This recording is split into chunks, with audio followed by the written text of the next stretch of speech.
God can actually let you die if you are too good to him. He can make you the victim, then spare the villain. How? Let's talk about the story of Cain and Abel according to the Bible. If you remember in my last episode, after God chased Adam and Eve out of the Garden of Eden, so in Genesis chapter 4, Adam had sex with Eve, she born Cain. They had sex again, she born Abel. So Cain became a farmer, Abel became a shepherd. After some time, Cain brought some of his harvest as an offering unto God. Then Abel also brought the firstborn of his flocks and sheep unto the Lord as an offering. Wait, this is where it gets interesting. God accepted Abel's offering, then rejected Cain's offering. Cain felt bad. God was like, why should you feel bad? You didn't bring the best of the best like Abel did. After that, Cain and Abel was chilling outside on the field randomly. Then Cain rose up against Abel, then killed him. Wait, killed him? Where did he get that idea from? He got it from a madman. Like, that was the first death recorded in the Bible. And according to the same Bible, it was only Adam, Eve, Cain, and Abel. Like, no one died yet. If no one has ever died, how did Cain knew he could kill Abel? How did Cain knew human beings could die? How did Cain knew to kill Abel? How did Cain knew life can be taken out of a human being by another man?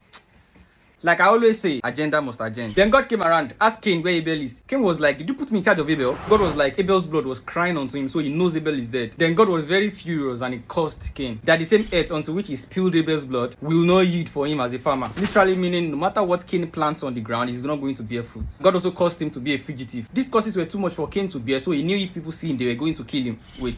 Which people? I thought there were only 4 people on earth minus Abel. So who were the people Cain was referring to? Well, let's continue. God placed a mark on Cain's forehead, telling him not to worry. That whosoever see Cain will recognize him. And anybody that decides to kill Cain is going to receive Cain's punishment in 7-fold. So Cain went and dwelt in the land of Nod, the east of Eden. Meaning these people were still close to the Garden of Eden. They just didn't have access into the garden. Now, you guys won't believe after this, Cain actually got married. He had sex with his wife and she gave birth to a male child. So Cain collected Opwe. Even after collecting Opwe, he named the male child Enoch. He went ahead to build a city, named the city after his son Enoch. But remember, Abel no kole opwe, man just died like that, with no offspring, with no generation. So Cain that actually killed Abel, built a city, gave birth to a son, and named the city after his son. After him, he had offsprings. For you to understand what I'm saying, it was after 130 years that Adam gave birth to another child, a male child. He named him Seth. In total, Adam lived 930 years on earth. So Abel didn't even live up to 100 years. Meanwhile, Adam gave birth to only sons, 3 sons, Cain, Abel, and Seth. So where the did Cain see woman to marry? Who were the people living on earth that Cain was afraid of? Who were the people?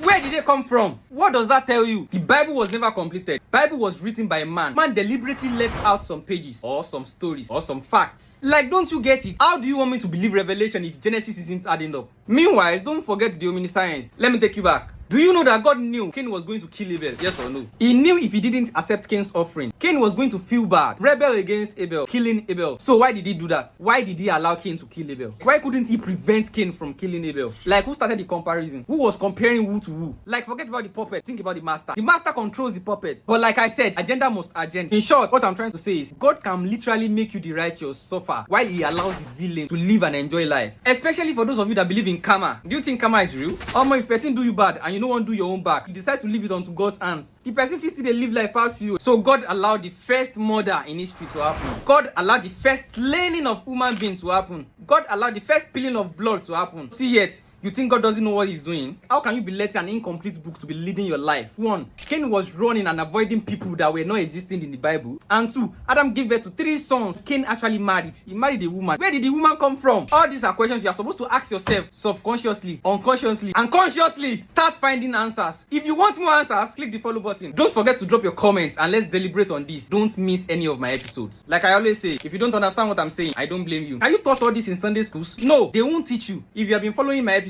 now you know God has everything planned from the beginning. Like, God literally had to ask Cain, where is Abel? Like, he didn't know Cain already killed Abel. Is that not hypocrisy? Now, go think about it. Think about it.